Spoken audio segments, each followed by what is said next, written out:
I agree. Let's move on, and we will recap last week's UFC ESPN1. First podcast also, by the way. Yes, right. We blended that together in one day, which was interesting. Nice 10 hours, huh, John? 10 hours at my house. That was awesome. But the card overall, I thought was great. I thought it was fantastic card. Great opportunity to showcase MMA on ESPN. The main event itself, maybe a little bit lackluster, but that's how fighting goes. Yep. First fight you want to talk about is Luque Sanders defeating Renan Barão. And this was an interesting fight because Renan Barão is no longer at the level he was. He is a previous bantamweight champion in the UFC, and he looked pretty good until he looked unconscious in this fight. Yeah. I mean, it happened, I believe, early in the second round. I probably would have scored the first round for Barão. Yeah. He looked like he was with it, and then the second round he got caught a couple times, and he ended up seeing stars. Yeah, the problem I have, like normal, is that was the second weight cut miss that Barão's had in back-to-back fights. So that's tough one because people are already disappointed you're not making weight. Then you go and get starched like that. I'm sorry, I don't mean to give him credit. I think TJ Dillashaw took the soul of Renan Barão a long time ago. And I think that's what's really hurt his career. And Luque Sanders is an absolute nightmare on the hands. He's got hands that are fucking ball mitts, but he's a bantamweight.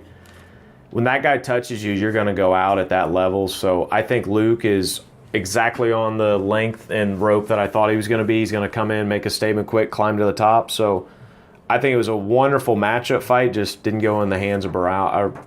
I think that it's time to retire and save the will that you got left. Yeah, I think he probably ought to be cut. That's four to five fights in a row that have been lost for him in a row. Yeah. Yeah, he did not, like I said, he looked all right, and then he was done. In the women's flyweight division, Andrea Lee defeated Ashlee EvansSmith. And I thought she controlled most of the fight. Yeah. I think she should probably be in the top 10 after this. Yeah, she definitely skips up. You got anyone in mind for her? Maybe a Paige Vanzant. I think both of them are coming off wins. Yeah, they're both coming off wins. Paige just fought, so there'll be similar preparation Took time. no damage. Right. Andrea, I apologize, took a little bit of damage. Yeah, but hers was a full fight. So. Yeah, so she had a full fight there. But, and give props to Ashlee EvansSmith. She's tough as son of a bitch. I just think it was timing. Andrea Lee is just very good on the ground, very good wrestling. Paige, obviously, is a little different, a little bit flashier, throws a lot of punches, a lot of kicks, a lot of switch kicks. That's an interesting fight because, like you said, they're both coming off of wins. Maybe get in there, do something a little bit different. Same time. Yeah, I think Montana De La Rosa is also coming off a win in February. About the same ranking in the division, so I think that's another one. And she's moving up very quickly. She's on a 4-fight winning streak. Amazingly, all 4 subs. So Andrea Lee likes the ground. Let's see how Montana does on the ground. See if we can get a little choke out. Mm-hmm. I'll tell you who looked really good, I thought, was Aljamain Sterling against Jimmy Rivera. Yep. He really controlled the distance. I think it was a different type of fight for him, really, than I'm used to seeing. But I thought he was very impressive. Using kicks, jabs, controlling exactly so that he was always in range of striking, and Jimmy Rivera was not. I thought he was pretty dominant, and I think that he'll get a top contender. Yeah, I agree. A lot of people remember the highlight reel with, Sterling getting knocked out with the foreleg of Morales came in on that. That shit's going to happen. I think he's got the speed. He's got the will. Beating someone like Jimmy Rivera, Jimmy Rivera now has, one loss against Sterling on a knockout, same exact knockout against Marlon. He beat John Dobson. Sorry, John's really not a threat in this division. He just happens to make a lot of decisions. He doesn't knock anybody out. I'm sorry. He just doesn't have the power.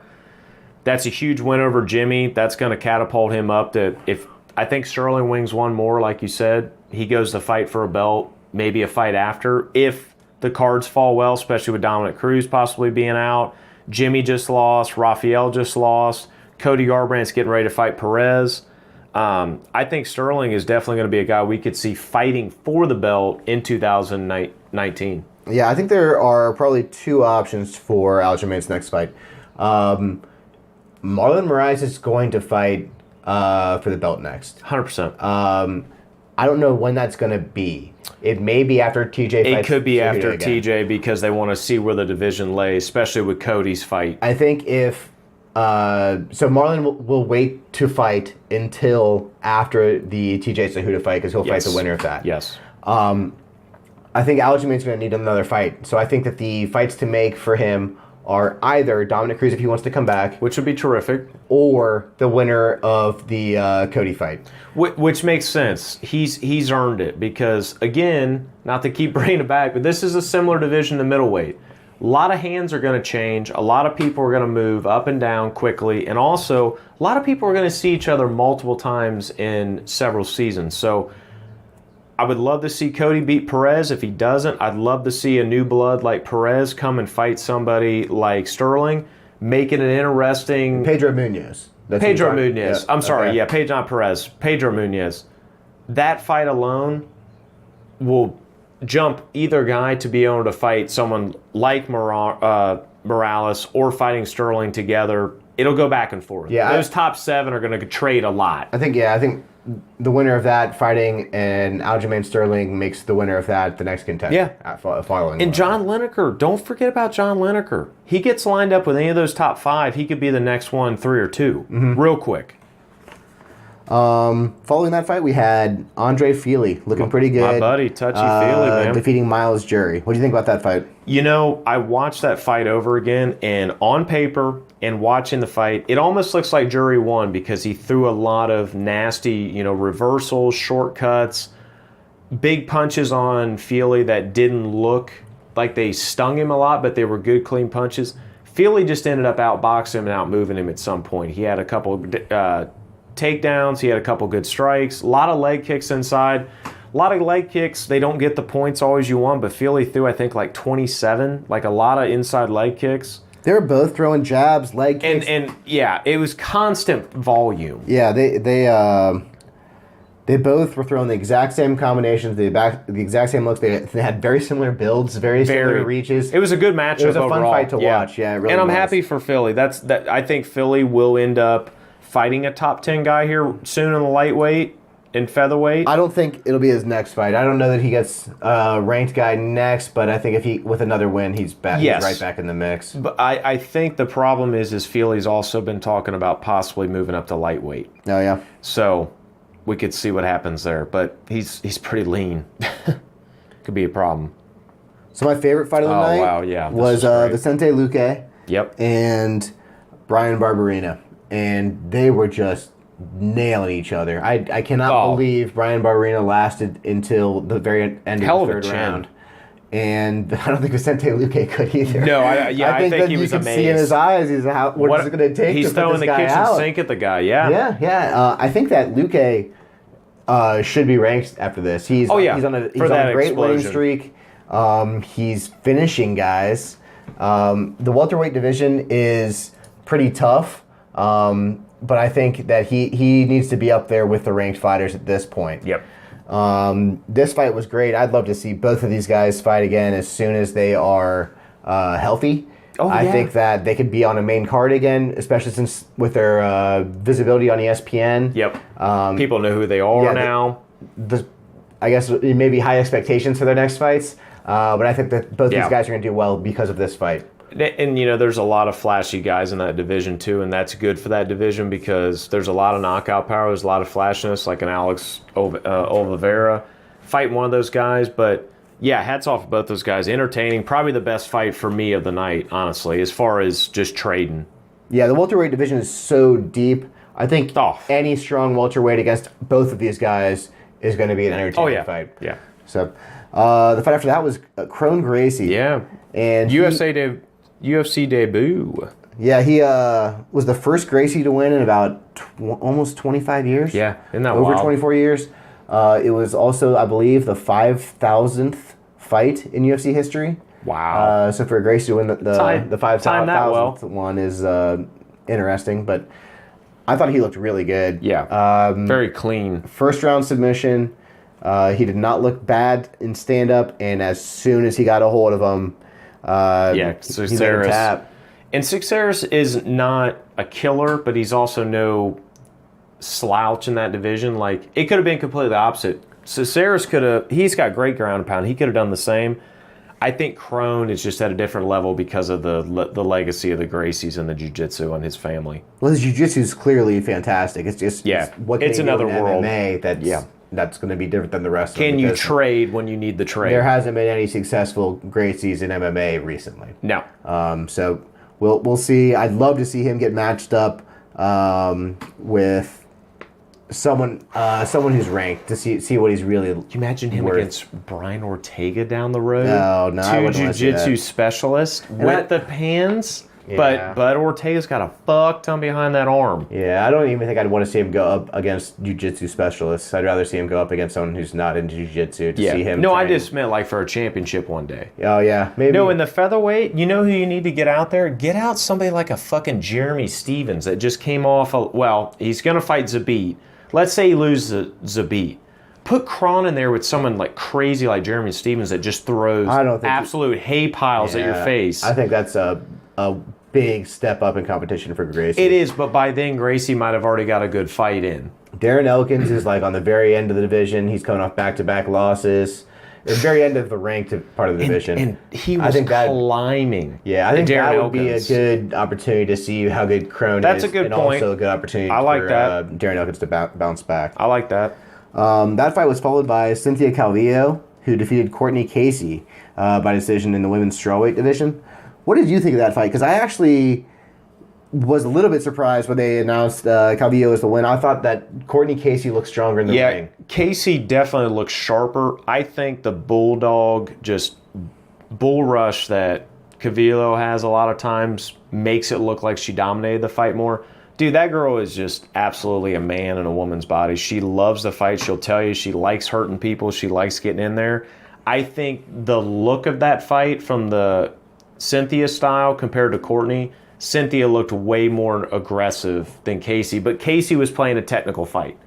Moral of the story. Yeah, neither of them ever got in trouble. That fight could have gone, I don't know how many rounds, but it was not in any danger of ending at any point. No. I really thought it could be scored either way.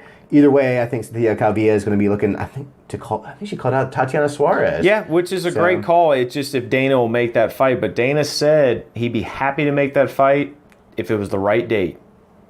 So yeah, we'll be looking at her. I'm sure she'll get a ranked opponent next. Nice. And we'll see how she does. Paul Felder and James Vick. So Paul Felder won this at lightweight. He'll be ranked following this fight. Yeah. He also had a punctured lung as a result of this and the fight. finishing of the third. And it didn't even see it on his face. But apparently both his lungs are good. He's recovering. But yeah, apparently at the end he had a shot to the ribs that pushed into his lung and punctured it. Still finished through with a decision win. Now Vic's going to lose his top 10. Paul's probably going to fall into it. I think Paul will be up around top 10. Maybe 11 at the worst, but yeah, he'll either be 10 or 11. But Paul, the cool thing about him is I think he fights both. He'll fight lightweight, welterweight. I don't think he'll fight welterweight. He fought welterweight because Mike Perry. Yeah, he fought Mike Perry at welterweight.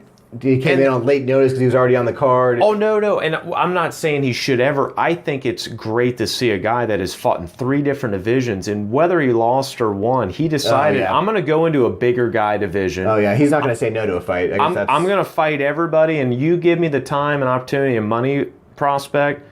You got to remember, this is a guy that paid Donald Cerrone at the BMF ranch $500 a month to say, can I train here, live here, and eat off you? And he's like, yeah. And then now this guy is possibly a top 10 lightweight. I don't know if he'll want to fight featherweight ever. That's a monster cut for him. Yeah, I don't think so. I think lightweight is exactly where he should be. He smashes guys, throws a lot of elbows. He's really mean. And he's a terrific commentator, too, so it's great to see him fight, then come back to commentary, and then see him come back. He's kind of a dual threat to where he's an entertaining for the fans. You got any ideas for his next opponent? You know, with the guys that he's got lined up in that division, maybe having somebody, because Paul fell on some hard times, maybe have him fight Alexander Hernandez, who just came off a loss to Donald Cerrone. Mm-hmm. Let him have another crack at a top 10 guy, and then let's say he doesn't even get in top 10. Now, I know who you want. I know you want Gillespie to go against Paul Felder, but I think Gillespie needs to go way above the rankings. Yeah, I think he's that for Paul deserving of Felder, it. that's a good fight. For Paul, not for George. But I would think Or that Greg. Gregor Gillespie, I would love to see him fight Kevin Lee, which I said last episode. But I think the loser of the Edson Barboza fight against Justin Gaethje. God, what a fight. I think if Gaethje beat Vic, now Felder just beat Vic. I think the loser of that fight, Edson and Barboza, and Justin Gaethje, would be a great matchup for Paul Felder. I think it's going to be entertaining. Who knows when it's going to happen, though. He had a punctured lung. I don't know if he's been cleared to leave the hospital yet. He's going to have 90 days easy. I didn't see his, but normally if you have any internal like that, it's 90 plus. Oh, yeah, he's going to be out more than that. I'm thinking it may be 4 months before he fights again. Yeah. Which is okay. Which is fine. 4 months before Gaethje fights again. He's been really active. Yeah. So I think that... I like that. That would be who I'm looking to see. I think it's a good opportunity for both him to move up and for the loser of that fight to bounce back. Yep, I agree. And then that was followed by the main event of the night, and that was Francis Ngannou knocking out Cain Velasquez 30 seconds into the first round. And to me, that was pretty disappointing. I wanted to see that fight play out more. I thought that both of them had more to show. Apparently, Francis did need to show more. Oh, my God. He just hits that hard. He hit him at some point. Cain's knee buckled, and he fell over, and the ref had to call the fight to save Cain's life. So that's where we stand. I've heard a lot of people say, "Oh, he didn't knock him out. He should be credited with the KO." But either way, you can't. That's the end of the fight. You got a guy throwing around orchestra chairs for hands, going 90 miles an hour. Like it's. In a split second, Cain could have went from being totally fine to being unconscious and a vegetable. Like, you have to stop a fight. And Cain's never dropped like that. Cain's only dropped one other time like that, and that's when he had the fight with Verdum. He's never been manhandled. He wasn't manhandled that night. I think it was a timing of there was so much power behind Ngannou with a buckled knee. It was just bad timing. That's all it came down to. Yeah, it's unfortunate. Yeah, I mean, what else can you do? He made $450,000. I saw that. You know, at the end of the day, it's good for Cain. Yeah, you got to still pay bills, man. I hope that he's gonna return. I hope that that's not how he goes out. I agree. I think he will. I think he's gonna come back and have more fights this year and work his way up that division. I thought that he was just going to be entered in at the top, but he is going to need to work up, and we'll see how it goes. Francis's next fight, it's got to be either Stipe or DC, I think. Yeah, I mean, after we talked last week, and obviously we talked for about an hour of how we thought Cain was just going to do completely opposite of what we're talking about now and what we expect the outcome, but that's MMA, folks. So, cool thing is, Stipe or DC is absolutely a phenomenal fight everybody wants to see. It's deserving for Ngannou. This is a guy that's been fighting 5.5 years, grew up in a sand pit for a job digging sand for his country in Morocco and got out, was homeless on the streets, learned how to fight. This guy deserves to get this shot. He's got the power. He's scary as fuck. He's huge. Let him go fight the big boys again. He's already fought Stipe. He's never fought DC. Let's see the caliber of people. And then after that, if you can hang at the top... Stipe. No, I agree. I think you give him a chance against, if DC won't fight, DC wants to wait or whatever, I think you give him a chance against Stipe. Yeah. And the winner of that, how do you turn down the winner of that if you're DC? You can't. Yeah. And especially that'll be right around the time, probably early 2020, that DC will be looking to retire. DC's not going to retire this year. He's going to retire in 2020. That is going to be his year. Yeah, I think that Francis and Stipe can fight. Three fights could happen between then. Put him on 237. Yep. Put him on 236. Hell, put him on 239. Wait longer. Why? What are we waiting for? Stipe's been waiting for a year. No, I'm talking about for if we could get DC in that early. Oh, okay. If Stipe fought now because he's available, he's healthy. You also have Ngannou that's available and healthy. Do it now. Beat what I just said and get in fucking DC in 2019, but they won't do it. But if DC's going to fight in 2019. DC has this true back injury, that's why I'm saying he may not. They should. He's going to fight in 2019. If he doesn't fight 2019, then I would be really surprised. So, but anyway. So that was the UFC on ESPN1 card. Yep. Very great card again. Yeah. So we'll talk a little bit about the fights going on tonight, or I guess this afternoon. February 23rd. Started at 11 a.m. for the prelims. Started at 2 p.m. Eastern time, both for the main card. Event is happening in Prague, in the Czech Republic. So the co-main event is Stefan Struve against Marco Rogério de Lima. It's a heavyweight fight. And I'd love to see Stefan win one. I do too. He's coming off a few losses now. And for him to turn around and bounce back and be relevant in this division again, I think would be a good thing. He's only 30, so he's young. He's only 30. Yeah. How long has he been in the... I mean, what, 11 years? Seems like he's been around a while. I don't know. Oh, my gosh. Good for Steph. I think that he will use his size to his advantage, and I think that this will go to decision. I think that he's gonna try and outpoint him, and I hope he does that and he's able to become relevant. Yeah. Marco, nobody really knows about. Nobody's obviously had him ever fight a high level. Let's be honest, Struve's been around a long time. He's only ranked number 15th, but he has fought the elite. And for people that don't know much about MMA, he knocked out and beat Stipe Miocic, who was the current heavyweight champion. So Stefan has not gone against some high-level guys. I actually went for Marco for an early sub or maybe possibly just a decision. I switched my idea yesterday on Friday. I think Struve gets a knockout, either first or second round. I think the length and the height difference, it's like a 9-inch height difference. That's a motherfucking problem. Yeah, I saw him at weigh-ins. Going toe-to-toe, and that's a big man. And I mean, the other, Marco is very thick and strong and a wrestler, but Stefan still has fucking good power. I think he gets that range. He's just going to end up boxing this guy's face off until he gets the right punch. But we'll see tonight. So hopefully that's an entertaining heavyweight fight. Yeah, I think it should be. The main be. event is Jan Blachowicz, I think it's how you say it. Very nice. Against Thiago Santos. And I think the winner of this is the next title contender. I do too. We talked about it last week. This is so much riding on this fight, especially with what's going on right now in the lightweight, heavyweight division, especially with Bones next week going against Anthony Smith. Either one of these guys could fight the loser of that and then fight the title. Thiago is not fighting the loser of that. And the last time Anthony Smith lost was Thiago Santos. 100%. But the reason I say that is because I think Thiago Santos is going to knock out Ian tonight. And I think he's going to jump up the ranks and say, "This is my weight class too, Anthony Smith. I'm coming for your head." I don't think he has to go for Anthony Smith. I think the winner of this gets the next title shot. You think they actually move right into the title shot? Yeah, I don't know who prevents him. Jan's already fourth. Behind Anthony Smith. Sure. Anthony Smith is getting the title shot now. But look at his wins. He's got Kariner, Jimmy Moana, who everyone's knocked out, and then Nikita before then. I mean, there's guys behind him that should come back to be able to fight him. I mean, Volkan even could. Volkan's 5. He's 4.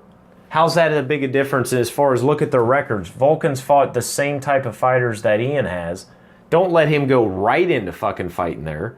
That's why I said... Volkan's beat the same type of fighters, but he already got the title shot. I understand that. So now it's Jan's turn. I don't know. I'm not saying either of them. I'm saying even if Santos wins, I don't think Santos goes for a title shot. I think he fights Anthony Smith, who just lost the Bones, then move up. I think that happens also with Jan. I don't think Jan goes right into fighting John Jones. I don't.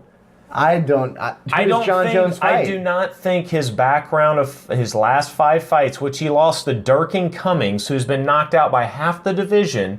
He lost to him, but then had 4 wins in a row. That 2 of them were subs, 2 of them DCs. Anthony Smith obviously lost to Santos. That doesn't mean he jumps him. He gets a rematch to try to prove again that he's better. Then he goes and beats Anthony and goes up. Anthony Smith right now is getting a title shot after beating who? 100%. Because at the timing, he beat Volkan. DC was already dealing with his fights, and now we don't know what's going on. Mauricio was coming back. We know Rashad was almost dead and a commentator. This was at middleweight with Thiago. Remember, that was a huge weight cut for Anthony. And then Hector Lombard, Jesus. He's a Mack truck that can't move and has zero gas tank. Also a middleweight fight. He's fought still three a times. tank. He's fought 3 times at light heavyweight. Okay, no, I'm not disagreeing with you. I don't think that you can say that his record at light heavyweight is more impressive than Jan's. I'm not saying that. What I'm saying is neither of their records mean jump right into a championship fight. Go and fight the loser of the most recent champion, then go. Okay, so who does the champion fight? Nobody. They wait. Oh, no, you cannot have the champion wait. That's the issue. You got... Yeah. The reason Jones I say is that, trying to be active Jones this year. is trying to be active. What stops him from going to light heavyweight to right to heavyweight and say, fuck it, there's some guys over here that want to get murked. I'll let these guys diamond out because there's so many the thing good that stops fights that here. is because he's not fought anyone in the light heavyweight division. So they're all new fights. It's true. 100. I get that. Absolutely. My point is, right now with DC moving up to heavyweight probably only, John's trying to go there. And you have Gustafsson that just come off a loss to Jones, and now you have Anthony Smith who's probably going to lose to Jones. You can't just keep chipping guys off and say, all right, go and fight the champ. Chip off again. You have to have some fun. That's exactly what you do. Well, I mean, you can, but it's going to get real fucking old for viewers that every time there's a John Jones fight, he's not going to lose. We have to make it... What do we do that? You just don't have a John Jones fight then because he's never going to lose? You have to have other entertaining fights to build up that fight. It can't just be go fight John Jones and lose and then whoever's next fight. That's going to get fucking old, man. No, dude. That is exactly what we haven't seen for years that we should have been seeing. I know, but that's the personal bias of you loving John Jones thinking that. No. There's other people that want to see other fights than someone always win. Then watch those that are not championship fights. Okay. But you got to still have the championship fight. I get that part. I'm just saying you have to look at it from a normal person's view that doesn't dig in like us. They might not want to see the same guy fuck everybody up every time and then go, well, who's next? I don't know. Somebody's fighting a fucking pointless fight on the prelims, even though they used to be number 2 and number 3 in the division. That's exactly what everyone wants to see. Well, then if they want that, then they need to get it over early and have Jones move up to heavyweight and that's say, exactly fuck what it. I think is going to happen. Okay. He's going to have three fights this year, 3 fights very soon against just pick 3. Pick 3 of the top contenders. Say, all right, when you guys are good enough, I'll come back. Yep. Then you move up. And then you've cleared out the division. But for him to go up out of the division right now and take a fight doesn't make sense because he hasn't cleared out the division. That's what I think. I think that either Thiago Santos or Jan, the winner of tonight, fits the bill. They should get the next title shot. And so let's go ahead and watch that, I think. I think this is a perfect time to watch that. Hey, man. See you guys next time. All right, that was a good one. And we'll be back next time.